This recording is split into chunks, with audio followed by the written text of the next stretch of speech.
I had never imagined that arriving late to a party could change my life so completely. It was supposed to be a casual gathering, just some old friends catching up, laughter echoing through the warm lights of the rented hall. I had promised myself I wouldn't get tangled up in the trivial stress of punctuality, telling my wife, "Go ahead, I'll be there soon." Little did I know that my soon would coincide with the moment that shattered my entire world. The moment I stepped through the door, the faint hum of conversation hit me first. Everyone seemed engrossed in their own little bubbles of chatter and laughter, but then my eyes landed on her, my wife, the woman I had loved and trusted with every fiber of my being. She wasn't standing alone, she was in the tight embrace of another man. My heart froze before my brain could even register what I was seeing. At first, I thought I was hallucinating. Perhaps my mind was playing tricks on me. But no, the man's hand slid possessively around her waist, and she leaned into him with a familiarity that made my stomach twist. The whispers of the partygoers seemed to fade away as a cold, sinking realization set in. This was not a fleeting misunderstanding, this was deliberate. And worse, it was in front of everyone. I felt like the world had slowed down, the music and laughter around me becoming distant echoes. My first instinct was to storm over there, to grab her, to demand an explanation, to unleash every emotion bottled up inside me. But I didn't. Something deep inside me told me to wait, to watch, to let the truth sink in fully before reacting. I took a few cautious steps closer, pretending to adjust my jacket as if I were just entering the room casually. The whispers started, some subtle, some not so subtle. I could hear fragments. "Did you see that? I can't believe she'd do that," right in front of him. Every word was a dagger twisting in my chest. And then I saw it, the smile on her face. Not a smile of guilt, not a hint of hesitation. No, it was a smile of delight, of indulgence, as if she were performing a scene she knew I would eventually witness. The shock quickly gave way to a strange, hollow calm. I realized then that I didn't need to yell or cry or plead. I didn't need to create a scene. The evidence was right there, clearer than anything anyone could deny. Her betrayal wasn't hidden, she had been reckless, arrogant even, flaunting it in front of friends and acquaintances. My rage boiled beneath the surface, but I held it in, channeling it into something colder, something precise. I backed away slightly, giving her the space to continue her charade. I watched as the man whispered something in her ear, and she laughed, a sound that used to be endearing when directed at me, now turned cruel and cutting. Each laugh tore a little more of my heart away. But I didn't intervene. Not yet.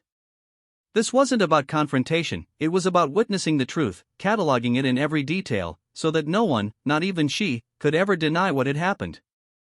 The room seemed to shrink around me, the lights glaring down like accusations.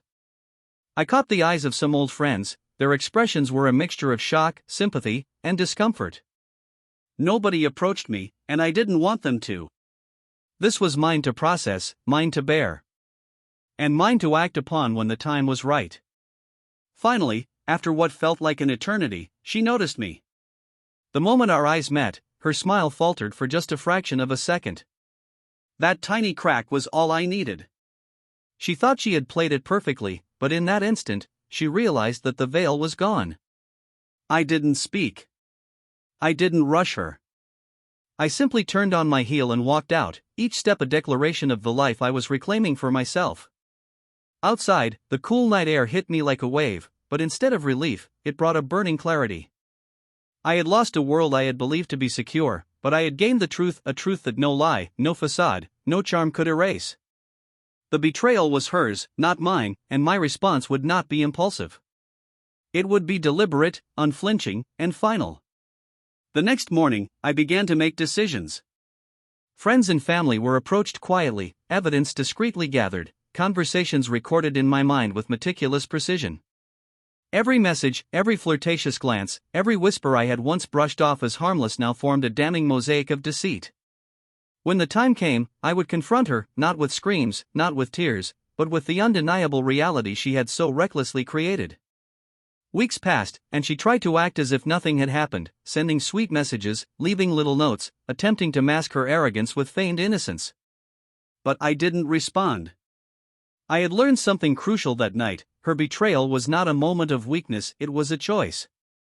And I was no longer the man who could be fooled by charm, by apologies, or by false tears. Then came the confrontation. I invited her to a place that held memories of laughter and love, a place where our history could not be denied. She walked in, expecting reconciliation, or at least curiosity from my side. But instead, I let her see me, calm, composed, and unshaken. I presented everything in messages, photographs, testimonies, every shred of evidence laid bare. Her face went pale, and for the first time, I saw the fear in her eyes. No words could undo what had happened. No plea could erase the humiliation she had inflicted, not just on me, but on herself, in front of those who had witnessed her betrayal. I didn't yell. I didn't cry. I simply told her that the marriage was over, that the life we had built on lies was finished, and that I would be moving forward without her. As she tried to speak, to rationalize, to manipulate, I walked away. Each step was lighter than the one before, each breath a reminder that I was reclaiming my dignity, my life, my peace.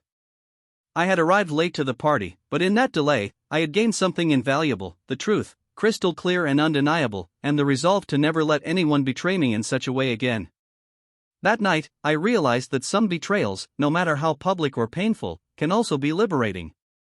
I had walked in late, yes, but I walked out with my eyes wide open, my heart resolute, and my life forever changed.